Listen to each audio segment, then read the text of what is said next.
Imagine a company trying to turn digital gold from this wild, volatile gamble into something more like a stable, sustainable powerhouse. But is that really a brilliant strategic pivot? Or is it just a massive, capital intensive bet on a future that's, frankly, pretty unpredictable?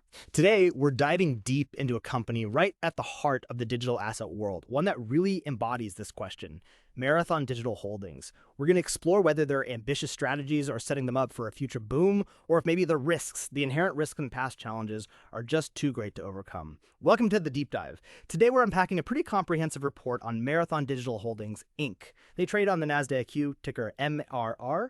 This deep dive is based on analysis dated June 25, 2025, and our mission today is simple.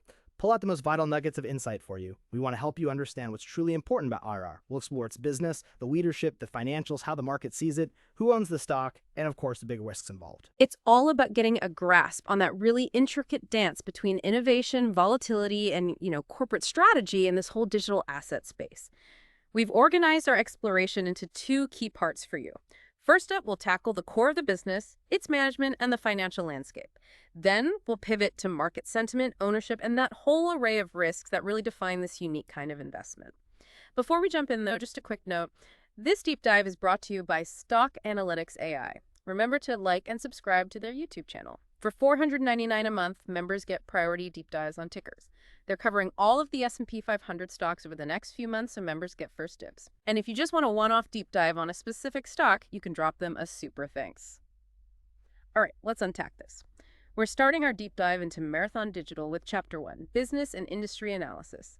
So what exactly is this company and how has it changed? Because it's really been quite a journey. MRI's had this, remarkable evolution from a patent holding company, believe it or not, to an asset-light Bitcoin miner. And now they're aggressively transitioning into what they're calling a vertically integrated digital infrastructure company. What does that even mean? Yeah, it's fascinating. That strategic shift, it's a direct response, really, to the 2024 Bitcoin halving. That event drastically cut the rewards for mining Bitcoin, and that suddenly made low-cost energy the single most important variable for survival in this industry. Just absolutely critical. So it basically forced MRA to go out and acquire its own power sources like that wind farm in Texas and build out its own data centers. It's all about gaining control over their biggest operational cost. It's really a move for self-sufficiency in what's become a very tough environment. Okay, so self-sufficiency. And it looks like they're really diversifying their revenue streams, too, beyond just mining Bitcoin. I mean, digital asset mining is still core, right? Pulling in block rewards and transaction fees from Bitcoin.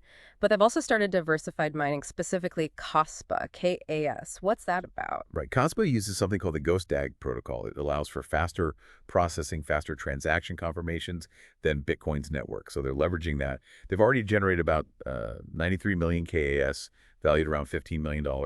It's a way to reduce reliance just on Bitcoin. Interesting. And then there's energy harvesting and monetization. That sounds intriguing. Turning unconventional energy, like stranded gas. Exactly. Stranded natural gas, landfill waste gas, energy sources that are otherwise hard to use or transport. They turn that into electricity on site for their data centers, another way to control energy costs and maybe even find an edge. And they're even selling their tech now, technology suite sales. Yes, they're commercializing their own proprietary cooling tech. That's called two-phase immersion cooling, or 2PIC in custom firmware. They're offering these to third-party data centers and notably pitching it to the AI and high-performance computing sectors, HPC. Those sectors are incredibly power-hungry. So yeah, this could be a potential new high-margin revenue stream, kind of pivoting their existing infrastructure know-how. Okay, so the key products really show this evolution. You've got digital asset compute for Bitcoin and Kaspa, then energy solutions like utility scale computing and that energy harvesting, and finally, technology solutions, the 2PIC cooling and firmware sales. And they are big, right? Positioning themselves as a global leader. Oh, absolutely. They're one of the largest publicly traded Bitcoin miners by market cap and by hash rate. Hash rate is just their computing power, basically. As of May 2025, they were at 58.3 exahashes per second. That's a massive amount of compute power. And what's more, they're the second largest corporate holder of Bitcoin. They had 49,179 BTC as of May 31st, 2025. Huge treasury. Their operations are global too, 4 continents, 16 data centers, significant footprint. Their value proposition has shifted too.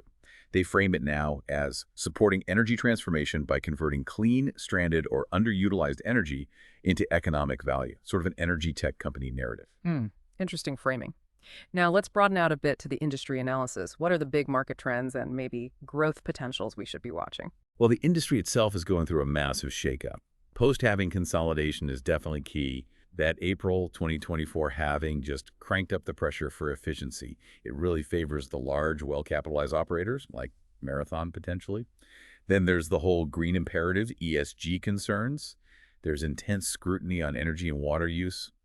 It's pushing companies towards green mining renewables, innovative stuff like waste heat recycling, which they're doing in Finland, demand response programs. And that AI-HPC pivot you mentioned earlier, is that a serious diversification play for them or more like a side bet? I think it's becoming a significant move. It's a way to diversify away from the sheer volatility of crypto markets by leveraging the infrastructure and competencies they already have. And, geopolitics always plays a role. You've seen hash rate migrating to politically stable regions like the U.S., especially after crackdowns in places like China and Kazakhstan. Right. So how fierce is the competitive landscape? Who are Ameria's main rivals? Oh, it's incredibly fierce. Competition is based on scale, efficiency, access to capital. You've got direct rivals like Riot Platforms, CleanSpark, Hut 8, Bit Digital. And here's the thing. Despite Marathon's industry-leading scale, their financial performance, TTM revenue of $656 million, but a PE of negative 13.7, it lags some peers. Bit Digital, for example, has been profitable. It really underscores a critical challenge. Just being big doesn't automatically mean you're making money in this sector. They're still figuring out how to consistently turn that massive operation into actual profit. Yeah, that profitability piece seems key. And speaking of challenges, the regulatory environment for crypto mining, it sounds like a real minefield, pardon the pun. It absolutely is. It's a patchwork, and it's constantly changing. Environmental regulations are getting stricter, which means higher compliance costs. Taxation is another big one. The IRS is bringing in more detailed reporting for digital assets. Plus, the accounting rules themselves, fair value accounting for their Bitcoin holdings, that introduces huge volatility into their reported earnings. One quarter looks great, the next terrible, just based on Bitcoin's price. And globally, it's fragmented. The U.S. has relatively more clarity, but Europe's becoming less favorable due to energy worries. Then you have emerging markets in the Middle East, Latin America opening up. It's complex. And just getting into this business, the barriers to entry must be huge. Formidable is the word. First, extreme capital intensity. You need millions for the specialized mining hardware, the ASICs, and for building or leasing data centers. Then, energy procurement. Securing low-cost, long-term power contracts is incredibly difficult and absolutely crucial. Plus, you need deep technical and operational expertise. And on top of all that, navigating the complex, shifting regulatory landscape just adds another layer of cost and difficulty. It's not an easy game to enter. Okay, so given all those challenges, what about Mara's actual competitive advantage? Do they have a strong brand, at least? They definitely have significant brand recognition. Being one of the biggest public miners helps them access capital through things like stock offerings and convertible debt.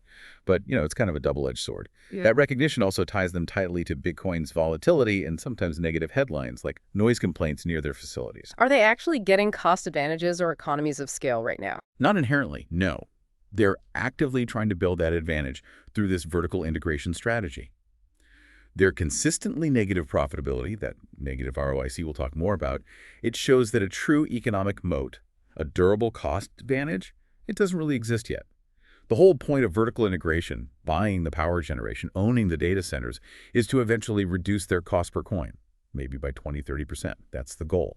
And their large size does give them some purchasing power for ASICs, but the whole investment thesis really hinges on the belief that these massive capital spends will eventually pay off in a sustainable, low-cost operation. Okay, so the advantage is more aspirational right now. What about truly unique assets, things only they have? Well, two things stand out. First, their massive Bitcoin treasury, nearly 50,000 BTC, that has immense strategic value. It's a store value, gives them upside potential if Bitcoin rises, and they can use it as collateral for financing. That's a big deal. Second, their proprietary technology, specifically that 2PIC immersion cooling and their custom firmware. If they can successfully commercialize that and scale it, it could provide a durable cost advantage in their own operations and maybe become a high-margin revenue stream from sales. But that's still an if. All right, we've mapped out the business. Now let's pivot to the people leading the charge. Who's steering this ship, and what's their track record really look like, especially when navigating rough waters? Let's dive into Chapter 2, Management Evaluation. Okay, leadership. It's headed by Chairman and CEO Fred Thiel, who came on board in April 2021. His tenure has really been defined by this aggressive expansion and the big strategic pivot towards vertical integration we just discussed. His background is strong in technology, AI, enterprise software, which seems relevant to where they want to go. But, as you mentioned, their track record, it's also got some significant challenges. That Michael Ho lawsuit from July 2024 seems like a major crisis. It really is. A jury found Marathon liable for a whopping $138.78 million in damages. The accusation was breaching a non-disclosure agreement. Now, management strongly denies any wrongdoing, and they're planning to appeal. But a unanimous jury verdict like that, it raises serious questions about their business ethics and creates this huge contingent liability hanging over the company. And there have been other issues too, right? Warnings about fraud, SEC scrutiny. Yeah, beyond the lawsuit, the company has had to warn the public about fraudulent activity people, impersonating MRE employees trying to scam others. And maybe more critically, in their 2024 10-K filing, they disclosed unresolved comments from the SEC and, importantly, a material weakness in their internal controls over financial reporting. That points to potential weaknesses in how they handle and report their financial information, which is never a good sign. So what about their communication, transparency, and ethical reputation overall? Well, they do communicate regularly. They put out monthly production updates, hold earnings calls, file with the SEC as required, so the information flow is there. However, that Michael Ho lawsuit, it's undeniably done significant damage to their ethical reputation. A unanimous jury verdict finding them liable for breach of contract is pretty damning. And then there's the executive compensation. Fred Thiel's total comp was reported at $43.24 million, with almost 98% of that coming from bonuses and stock awards, despite the company being unprofitable. That kind of pay package during periods of unprofitability naturally raises questions about whether incentives are truly aligned with creating long-term shareholder value. Okay, let's shift to capital allocation. How are they actually investing the money they raise? What's the M&A strategy look like? Their strategy is definitely defined by aggressive reinvestment and acquisition. And they rely heavily on the capital markets issuing stock, taking on debt because, as we'll see, they don't generate enough cash internally to fund this expansion. Key decisions really reflect this. The big move into vertical integration involved M&A. That $178.6 million cash deal for 2 mining sites, plus acquiring a 200 milliLB wind-powered site, that took their owned and operated site percentage from just 3% up to 54%. Huge shift. They also allocate capital to diversification efforts, buying those Caspa ASIC miners, developing that Ohio AI data center, and of course continuing to accumulate Bitcoin for their treasury. And any history of share buybacks or dividend policy, giving cash back to shareholders? No, none. No history of buybacks, and they don't pay a dividend. All the capital they raise or generate goes right back into reinvestment and expansion. What that means for you, the shareholder, is that you're the primary source of capital for this company. Your return depends entirely on the share price going up. And that share price appreciation is heavily dependent on 2 things: the price of Bitcoin and the market continuing to believe in and finance their expansion strategy. This brings up a really important question then. What about their return on invested capital, ROIC? With all this capital pouring in and being spent, how efficiently are they actually using it? Yeah, this is where it gets pretty stark. Their ROIC is currently -9.56%. Negative 9.56%.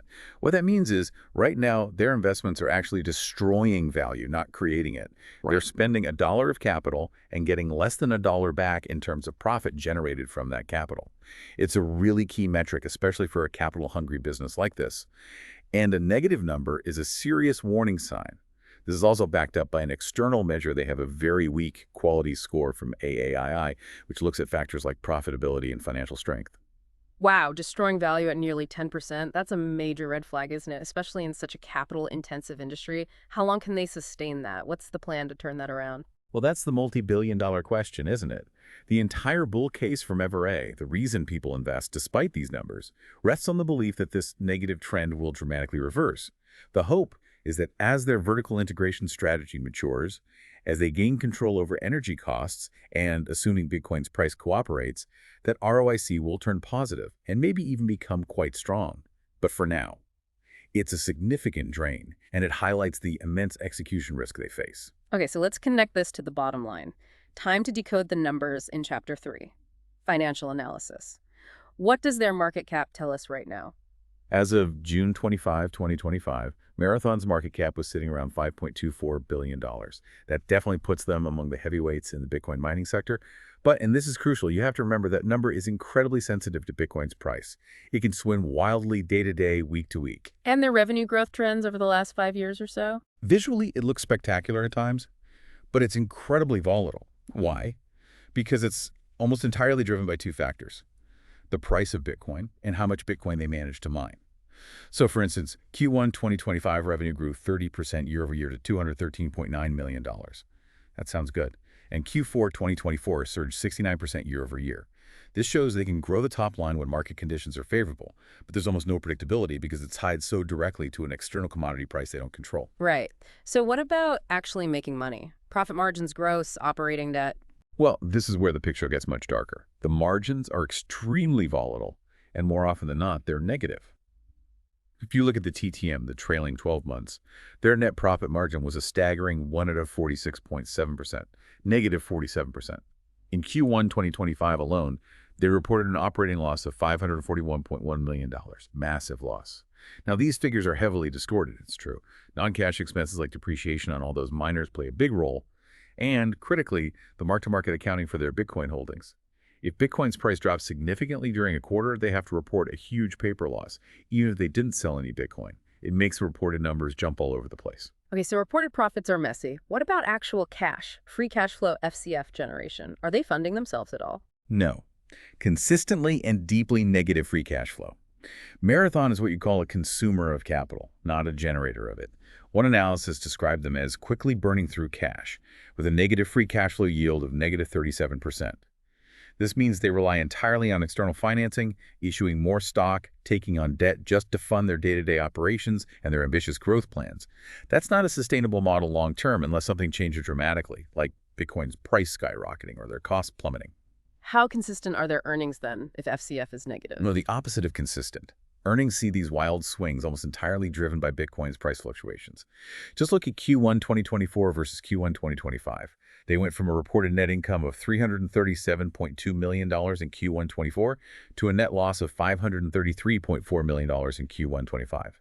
That kind of swing makes forecasting their future earnings almost impossible for investors. It's incredibly difficult to model. Okay, let's talk financial stability. What about their debt-to-equity ratio? How leveraged are they? As of the end of Q1 2025, their debt-to-equity ratio was 0.73. A significant portion of that debt comes from convertible senior notes. That level of debt definitely adds another layer of financial risk to what's already a very volatile business model. And their current ratio, that measure of short-term liquidity. That's another point of potential concern. As of March 31st, 2025, their current ratio was 0.79. Generally, a ratio below 1.0 is seen as a traditional red flag for short-term liquidity. It means their current liabilities debts due within a year actually exceeded their current assets, like cash and receivables. It implies they might struggle to meet their short-term obligations without potentially selling some of their Bitcoin holdings or raising even more capital. Right. And dividends. We know the answer, but for completeness. No dividends paid and no expectation of them anytime soon. That's consistent with a company in high growth, high capex mode. All cash goes back into the business. Okay, so financials are challenging. Let's finally get into valuation analysis. Can we even use traditional metrics like the PE ratio here? Trying to use a price-to-earnings ratio is, well, pretty much futile. Because they've been consistently unprofitable on a GAAP basis, their PE ratio is negative 13.7. That makes it completely meaningless for valuation purposes. Other metrics, like price to sales around 8.02 or price to book around 1.23, are also heavily distorted by the wild swings in Bitcoin's price and the value of their Bitcoin holdings. They offer very little stable ground for traditional fundamental valuation. So if PE is useless, what about intrinsic valuation, like trying a discounted cash flow DCF model? You can attempt a DCF, which tries to determine a company's worth based on its expected future cash flows, discounted back to the present. However, applying a DCF model to a crypto miner like Marathon is exceptionally difficult and requires making highly speculative assumptions. You have to guess the future price of Bitcoin, RA's future hash rate, the total network hash rate growth, their future energy costs, their future capital expenditures. The model's output is extremely sensitive to all these guesses. And I saw a note about the discount rate, the WACC, used in some models being maybe too low. around 7.5%, despite a really high stock beta. Exactly. The weighted average cost of capital, or WACC, reflects the riskiness of the investment. A stock with a beta as high as 6.6, meaning it's incredibly volatile relative to the market, should theoretically demand a much higher discount rate than 7.46%. Using too low a discount rate would artificially inflate the present value of those uncertain future cash flows, potentially making the company look more valuable than a risk-adjusted analysis would suggest. So a single DCF value is probably misleading then. Highly misleading. You really need scenario analysis. What happens if Bitcoin hits X price? What if it hits Y price? One polling educational model did calculate an intrinsic value around $14.39 per share, which interestingly was very close to the market price at the time of the analysis, $14.08. But that specific result depends entirely on the assumptions baked in, particularly a moderately bullish long-term outlook for Bitcoin. Ultimately, the DCF exercise just confirms it. Investing in MERA is fundamentally a direct, leveraged bet on a significant rise in Bitcoin's price. Okay, we've covered the business, management, and financials. Let's shift focus now. Time to dive into Chapter 4, Market Sentiment. How is the broader market actually perceiving Marathon Digital right now? Well, the market perception is deeply polarized. You really see it in the analyst ratings. There's no clear consensus at all. Price targets are all over the map, ranging from a low of $9.50 to a high of $43. The average sits somewhere around $20.70 to $20.94. The overall consensus rating tends to hover around a lukewarm hold or maybe a weak buy.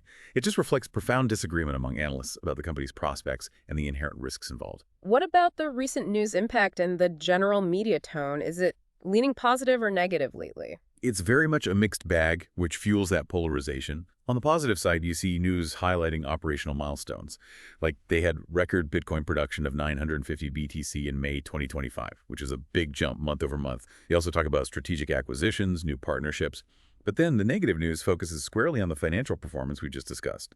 That massive net loss of $533.4 million in Q1 2025, the negative EPS of negative 1.55, the high cash burn, those stories get a lot of attention too. It's a constant push and pull in the headlines. Let's look at some specific market indicators. First, short interest as a percentage of float. That sounds important. What does it tell us? It's critical, especially for a stock like MRA. Their short interest is exceptionally high, reported at 25.32% of the float.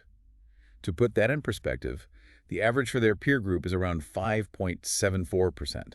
So MRA's short interest is dramatically higher. What does that mean? It signals very deep bearish conviction from a significant portion of the market. A lot of traders are betting the price will go down. However, it also creates the technical conditions for a potential short squeeze.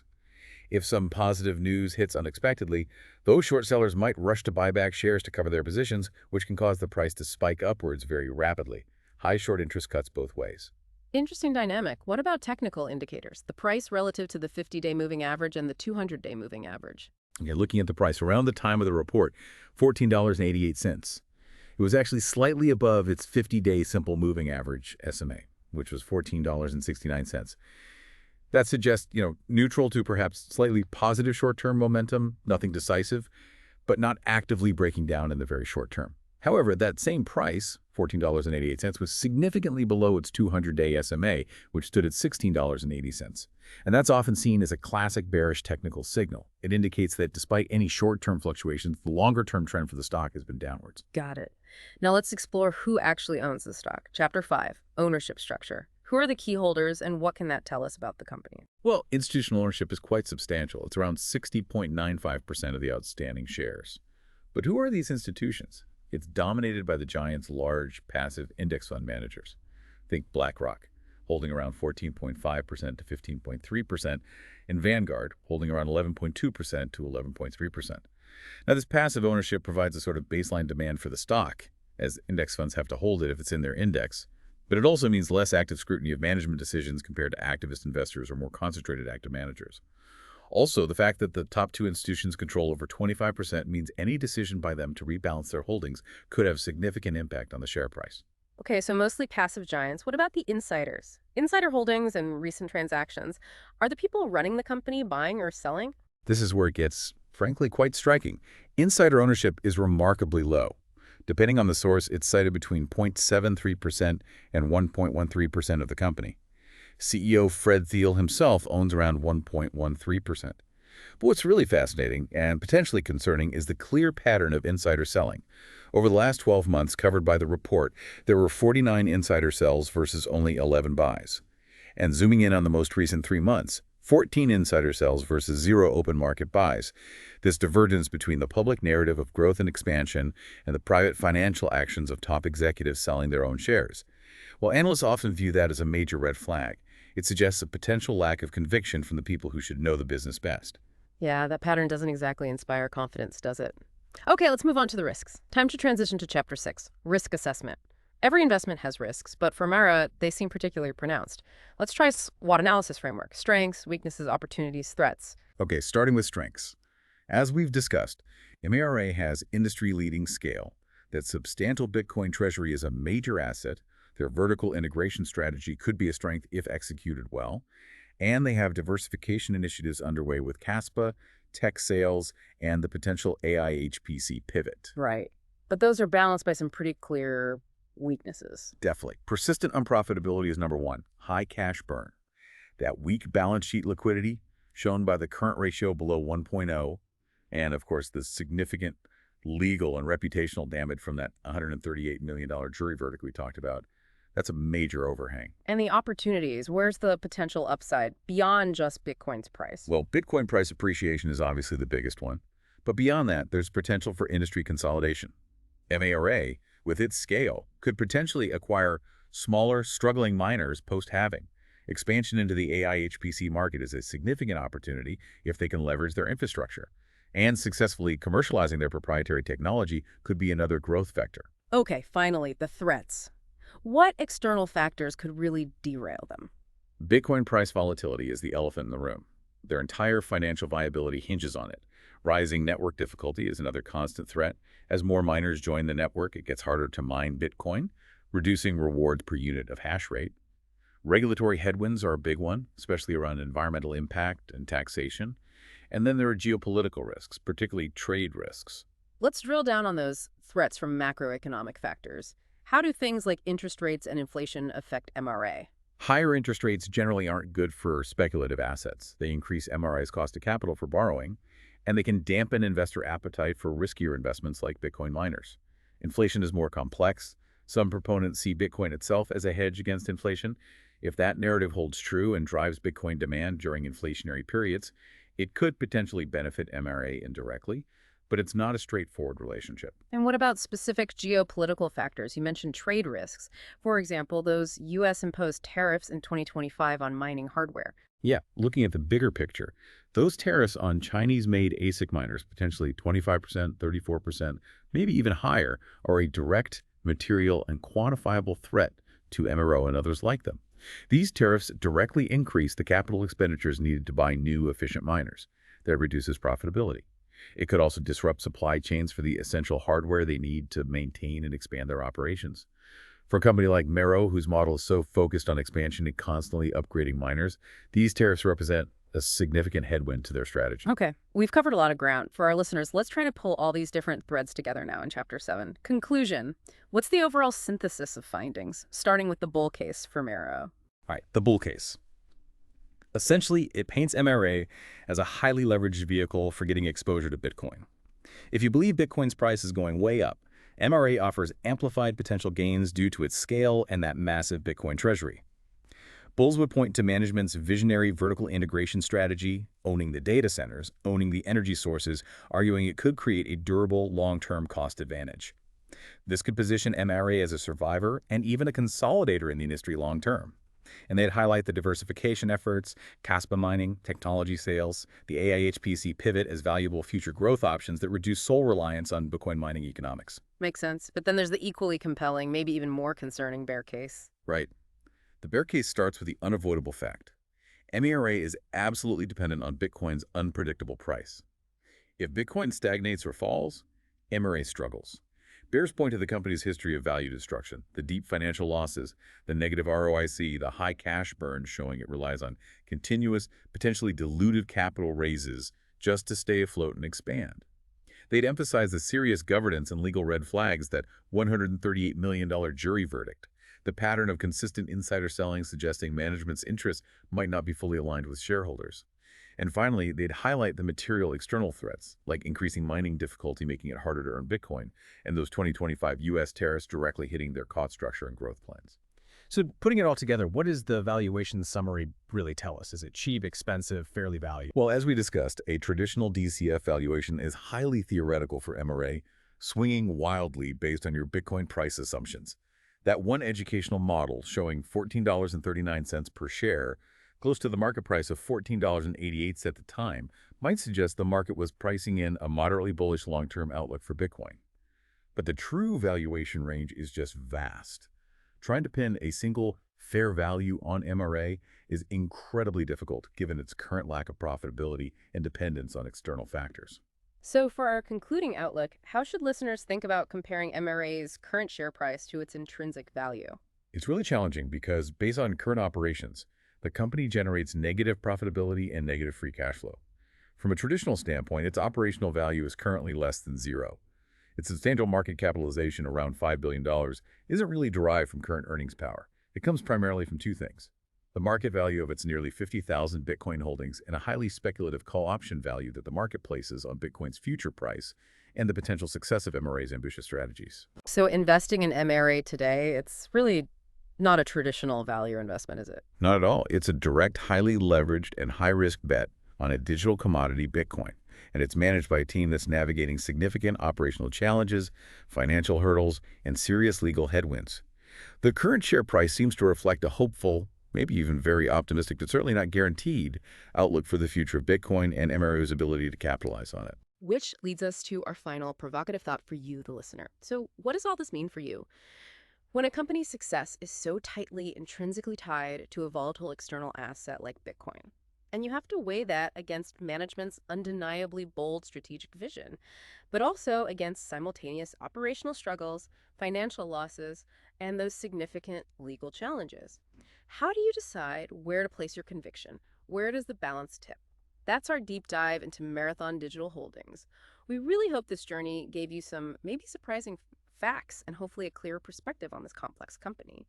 If you found this helpful, please remember to like this video and subscribe to Stock Analytics AI on YouTube. Just a reminder, Stock Analytics AI members get priority deep dives on tickers. They're covering all of the S&P 500 stocks over the next few months, and members get exclusive priority access. You can also add stock suggestions in the comments, and if you want a one-off deep dive on a particular stock, you can always drop them a super thanks. Finally, please remember, this analysis was generated by an AI system. It's for educational purposes only and should absolutely not be considered financial advice. Always conduct your own thorough research or consult with a qualified financial advisor before making any investment decisions. Until next time, keep digging for those insights.